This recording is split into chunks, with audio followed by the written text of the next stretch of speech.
One of the greatest characters in the history of professional wrestling is without a doubt Jimmy the Superfly Snuka, WWE Hall of Famer, and he's also one of the most controversial characters in the history of wrestling. I recently posted a bunch of clips from an interview from RF Video of Jimmy Snuka on this channel. Although this was a shoot interview, he pretty much kayfabed overall in this. He kept his mystique about him. The one thing that came off from watching this interview is Snuka is like a larger than life character, and from watching this interview, you don't lose any of the mystique about him. He looks like Jimmy Superfly Snuka. He talks like Jimmy Superfly Snuka. Couple points he gets uncomfortable, of course, when he's asked about the death of Nancy Argentina. He gets extremely uncomfortable. Of course, he was found civilly liable for that death and couldn't stand trial when it was brought back to court for the criminal investigation. I wasn't there, so I can't really comment on that beyond that comment.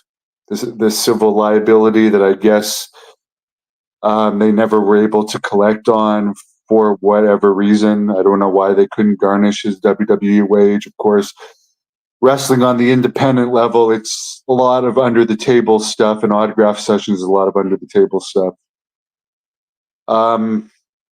He also got very uncomfortable when they asked him about drug use. There's probably more wrestlers that use drugs, not only performance enhancing drugs, but recreational drugs. More did than didn't from that 80s era. So I'm not going to hold that against him. I've seen Jimmy Snuka myself many times live for the WWE. I was always a fan of him. The very first wrestling match I ever attended at the Ottawa Civic Center, June of 1989, which was pretty much packed with almost 11,000 people. Snuka was wrestling Honky Tonk Man on that card. And I bought one of those Jimmy Snuka foam I Love You fingers. Saw him numerous times after that. One time that I really remember a lot about Snuka is in 96 at that same arena, the Ottawa Civic Center.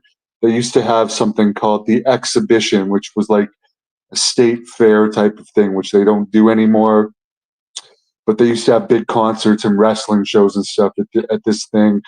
And in this summer of 1996, I remember WWE had just come with their first event at what's now the Canadian Tire Center. And I liked this show that Jimmy Snuka was on a few weeks later at the Exhibition better than the WWE show. But they had two shows that day. One was at like 2 o'clock.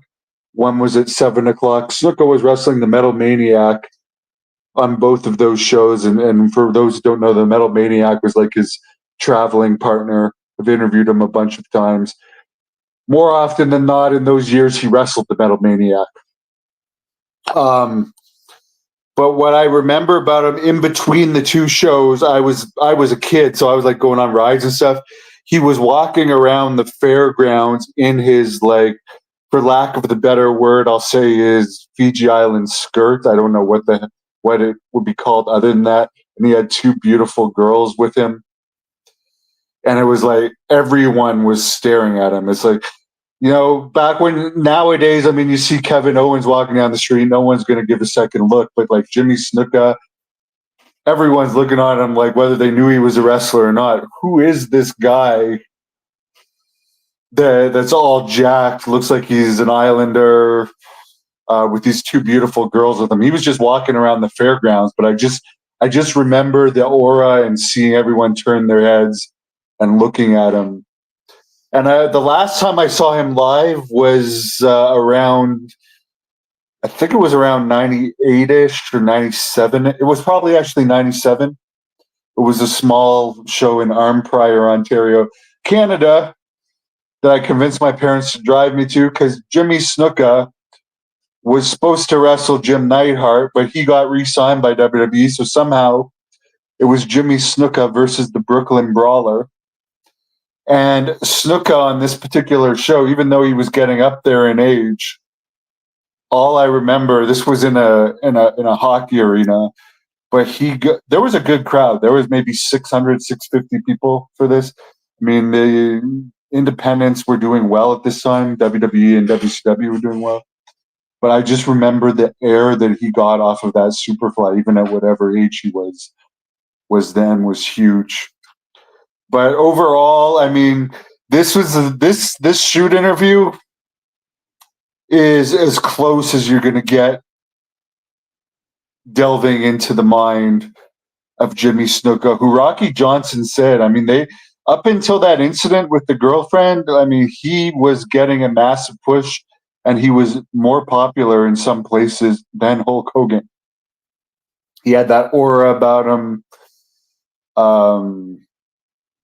He was legitimately a wild man. That's what we're missing today. The characters that are wild in real life, and that really like transcends and shows to the mainstream. But whatever, they're making more money than ever, so something's doing right.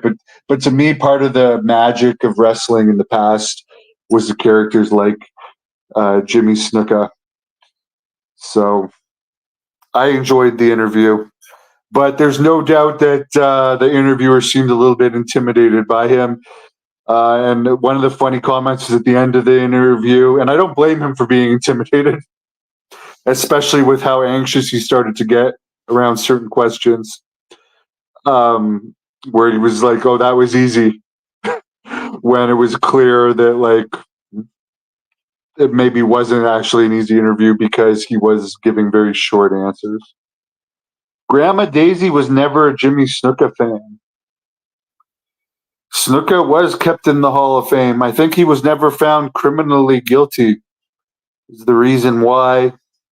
And when they first inducted him, there wasn't really much backlash, because the whole controversy only came out in more recent years since the internet, much like the Brody stuff.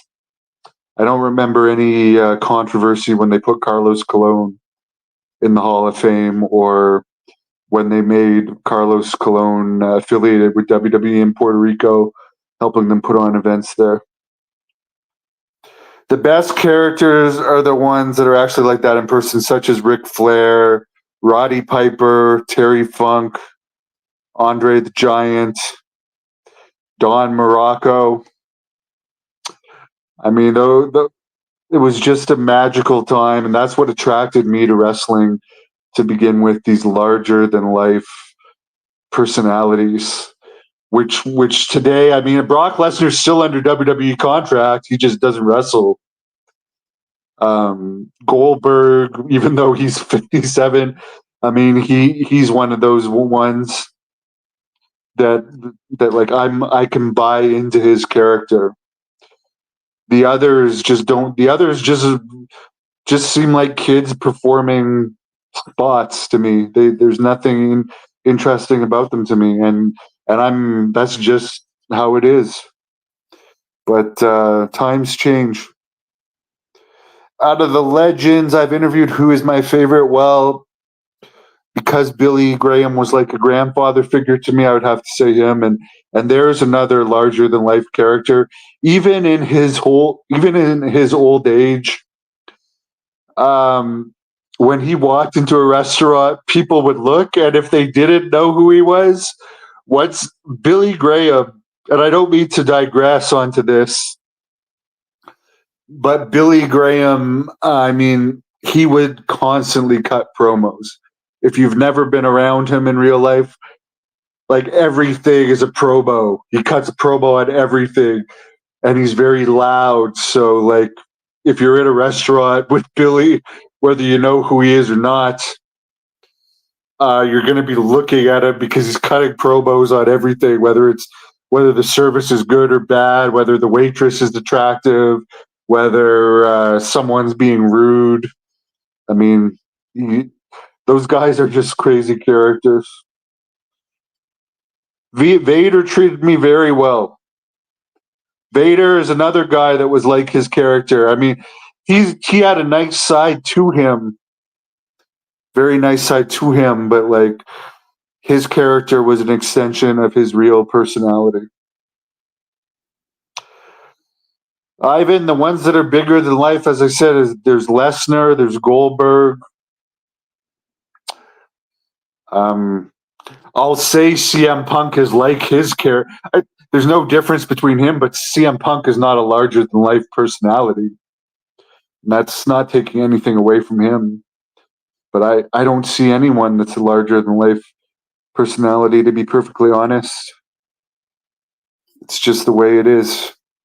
If you guys think there is someone, put it in the comments. But I don't see any Undertakers in today's wrestling at all. I mean, Omos may have been big, but they were breaking kayfabe with him even when he was a heel, showing him like with his family wherever he's from. I don't know if it was Nigeria or what, but even when he was at the height of his heel run, they were showing him like visiting with his family and stuff. And you know, Omos is just a guy that they signed for being big. It's like it's not like he was Andre the Giant going out every night drinking massive amounts in bars and doing these crazy things in airplanes and like just being a wild, wacky character. The guys today are just like average people performing on a television show. There you go, Grandma. I wouldn't want to mess with you. 6'1". You're a beast. You should get into wrestling.